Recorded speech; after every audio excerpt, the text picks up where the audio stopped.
Hello there, I meet you again in my third video for chapter 7. Okay, we are still discussing gaseous exchange in human. But this time I am going to explain how carbon dioxide is transported by our blood. Now carbon dioxide can be transported in three ways: as dissolved gas, as bicarbonate ion, and as carb-aminohemoglobin. Now the dissolved gas and bicarbonate ion are actually transported by the blood plasma. Okay, meanwhile carb-aminohemoglobin is transported by the red blood cell. Now the percentage I show you here is not a number you have to memorize. It is just to indicate which form is the most popular form of transport. Okay, we can see that the body transports carbon dioxide as bicarbonate ion the most at 70%, followed by transporting as carb-aminohemoglobin at 23%, and of course least is in the form of dissolved gas. Okay, so please remember these numbers are not important to memorize. You just need to know which is the highest form of transport, bicarbonate ion, which is the lowest form of transport, dissolved gas.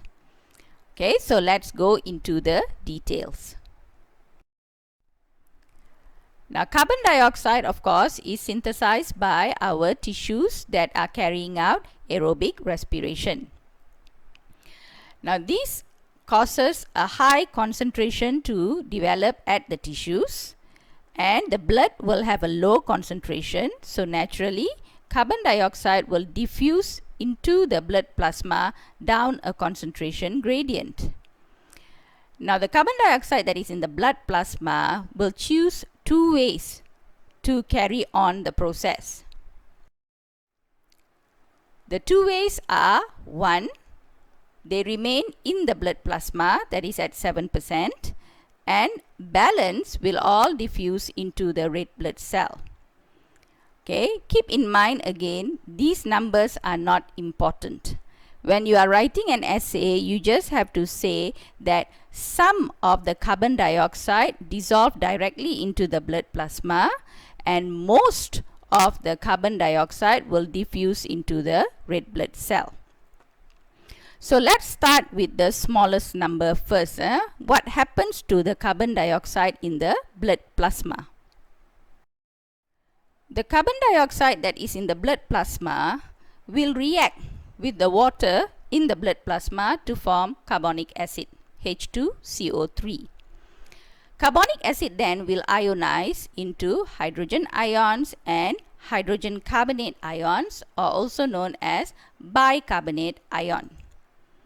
Now this reaction is actually a very slow reaction in the blood plasma since there are no enzymes to help speed up the reaction. So keep in mind that the carbon dioxide in blood plasma form bicarbonate ions very slowly since there are no enzymes present. Okay, I will remind you of this once again when we are talking about the 70% bicarbonate ion later. Okay, let's now see what happens to the hydrogen ion. Now if the hydrogen ion remains in our blood, it will cause our blood to become acidic. Okay, that means our blood pH will start to decrease, and this of course is not good for our enzymes that function at an optimum pH. So to help neutralize these hydrogen ions, there are plasma proteins in our blood that will help to buffer the pH by binding to the hydrogen ion and forming proteinic acid. The bicarbonate ion, on the other hand, will then be transported to our lungs to exhale the carbon dioxide. Okay, so this is what happens to the 7% of carbon dioxide that dissolves in the blood plasma. Eventually it forms hydrogen carbonate ions, but it is a very slow process. Okay, so our body needs a more efficient process to transport carbon dioxide. So let's move on to the balanced carbon dioxide that diffuses into the red blood cell. The carbon dioxide that diffuses into the red blood cell has two choices. One, it can bind to the globin of the hemoglobin. This is about 23%. Once again, remember the numbers are not important. The balance will convert into bicarbonate ion. So you may wonder why the carbon dioxide doesn't just convert into bicarbonate ion in the plasma, but chooses to go into the red blood cell and become converted into bicarbonate ion. So as I said, you must remember that bicarbonate ion formation in the blood plasma is a very slow process because there are no enzymes to catalyze the reaction. But forming bicarbonate ion in the red blood cell is a very efficient process because there is the specific enzyme here. Okay, but before I tell you about the conversion into bicarbonate ion, let me first explain how carbon dioxide binds to hemoglobin. Now in my second video, I mentioned that hemoglobin has heme groups that actually bind to oxygen by positive cooperativity to form oxyhemoglobin. It is the same hemoglobin that can actually bind to carbon dioxide. However, the carbon dioxide does not bind to the heme. Instead, it binds to the amine groups at the globin to form carbaminohemoglobin. Now, since carbon dioxide does not compete for the same active site as oxygen, you see, oxygen binds to heme, but carbon dioxide binds to the amino groups here. Therefore, carbon dioxide is not a competitive inhibitor to oxygen for hemoglobin. Okay, so the red blood cells from the tissue traveling to the lungs can be transporting carbon dioxide in the form of carbaminohemoglobin. So now finally we discuss the majority of carbon dioxide in red blood cell. That carbon dioxide actually will react with water to form carbonic acid, and the carbonic acid will ionize into hydrogen ions and bicarbonate ions. So this story is a repeat of the 7% carbon dioxide in the plasma. But the difference is that this process is catalyzed by the enzyme carbonic anhydrase, which is only found in red blood cell. So this process happens very quickly. So earlier when I was talking about carbon dioxide dissolved in blood plasma, I mentioned that the hydrogen ion will bind with the plasma proteins to form proteinic acid. Okay, and that the carbon dioxide will be transported in the form of bicarbonate ions to the lungs. So let's see what happens to the hydrogen ion and bicarbonate ions in the red blood cell. We find that red blood cell has a plasma membrane that is only permeable to negative ions. So in this case, the bicarbonate ion. So because of that, we find the bicarbonate ions can diffuse out into the plasma and be transported to the lungs. This movement is of course down the concentration gradient. But now when bicarbonate ions diffuse out, it causes the red blood cell to become extremely positive. So we find that there is going to be an imbalance in the ionic content of the red blood cell. To overcome this problem, okay, a process called chloride shift occurs. Chloride shift is when chloride ions that are in the plasma, blood plasma, diffuse down concentration gradient into the red blood cell. Okay, please do not do any chemistry or don't apply any chemistry knowledge and make a conclusion that hydrogen and chloride ion will combine to form hydrochloric acid. No such thing happens. Okay, the chloride just is present inside the red blood cell. The purpose here is to maintain the electrical neutrality of the red blood cell. Now, while this is going on, hydrogen ions also undergo some change. As I mentioned earlier, the plasma membrane of the red blood cell is only permeable to negative ions.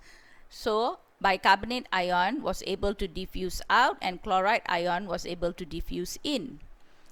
But hydrogen ions are unable to diffuse out because the red blood cell membrane is impermeable to positive ions. So the hydrogen ions are trapped in the red blood cell. Now the concentration of the hydrogen ion increases in the red blood cell. So what happens is the oxyhemoglobin in the red blood cell begins to become unstable. So since it is unstable, what happens next is that the oxygen from the oxyhemoglobin will begin to dissociate and the oxygen will diffuse out down concentration gradient. So leaving behind here hemoglobin. Now what happens next is the hydrogen ions will bind to the hemoglobin to form hemoglobinic acid. So this way the pH of the red blood cell is maintained. Okay, so remember in plasma, blood plasma, the hydrogen ions bind to plasma proteins to form proteinic acid. But in the red blood cell, the hydrogen ions bind to hemoglobin to form hemoglobinic acid. This diagram summarizes what we have discussed about the transport of carbon dioxide at the tissues. Now, based on past year STPM questions, a diagram like this is very popular for structure questions. So, do try to be able to resketch this diagram and know your labels. Now, let me summarize orally what we have discussed so far. Now we know cells carry out aerobic respiration and produce carbon dioxide. The concentration of carbon dioxide in the cells will be high and the concentration of carbon dioxide in the plasma, blood plasma, will be low. So there is going to be a concentration gradient that causes carbon dioxide from the cell to diffuse into the blood plasma. Now, some of the carbon dioxide will remain in the blood plasma as dissolved gas, and some very slowly can do a chemical reaction and form bicarbonate ion. Most of the carbon dioxide, however, diffuse into the red blood cell. Now, the carbon dioxide that is in the red blood cell, some of that carbon dioxide will bind to the amine group of the hemoglobin to form carbaminohemoglobin. So the carbon dioxide will be transported by the red blood cell to the lungs. The rest of the carbon dioxide will carry out a biochemical reaction catalyzed by carbonic anhydrase, where carbon dioxide will react with water to form carbonic acid and then ionize into hydrogen ions and bicarbonate ion. Now the red blood cell membrane is permeable to negative ions, so the bicarbonate ions will diffuse out of the red blood cell down the concentration gradient. This will cause ionic instability in the red blood cell. So chloride shift will occur where chloride from the blood plasma will diffuse into the red blood cell to maintain the ionic charges of the red blood cell. Meanwhile, the hydrogen ion will bind with hemoglobin to form hemoglobinic acid, okay, so that the pH of the red blood cell is not affected. So that summarizes how carbon dioxide is transported from the cell to the lungs, okay, as dissolved carbon dioxide, as carb-aminohemoglobin, or as bicarbonate ion.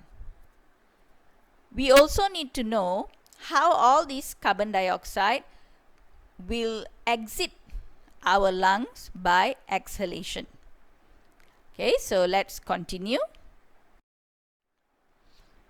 Now, once blood arrives at the lungs, all the forms of carbon dioxide, that is as dissolved gas, bicarbonate ion and carb-aminohemoglobin, will have to diffuse into the alveolus to be exhaled. Now, the dissolved gas and the carb-aminohemoglobin can actually diffuse down concentration gradient directly. However, the bicarbonate ion has to undergo a chemical reaction before it forms carbon dioxide that can diffuse into the alveolus. So let's talk about that now. If you analyze this diagram, you will notice that this is just a reverse of the diagram at the tissues. Now you find that the bicarbonate ion in the plasma, okay, this bicarbonate ion can be the one from the dissolved gas, or it can also be the one from the red blood cell. Okay, now at the lungs, the bicarbonate ions in the blood plasma concentration will be high, but in the red blood cell will be low. So because of that, the bicarbonate ions will diffuse into the red blood cell down the concentration gradient. Now, when there is too much negative ion in the red blood cell, this causes an ionic imbalance. So because of that, the chloride that was in the red blood cell will diffuse out of the red blood cell down the concentration gradient. This is also called chloride shift. Now what happens next is the bicarbonate ion will then combine with the hydrogen ion to form carbonic acid. Now this hydrogen ion actually separates from the hemoglobin because at the lungs, hemoglobin will have a higher affinity to oxygen because it needs to transport oxygen in the form of oxyhemoglobin. So it will release the hydrogen ions, and this hydrogen ion will combine with the bicarbonate ion to form carbonic acid. Then the enzyme carbonic anhydrase will convert carbonic acid into carbon dioxide and water. So you see, the enzyme carbonic anhydrase is actually a reversible enzyme. Okay, it can do both forward and backward reaction.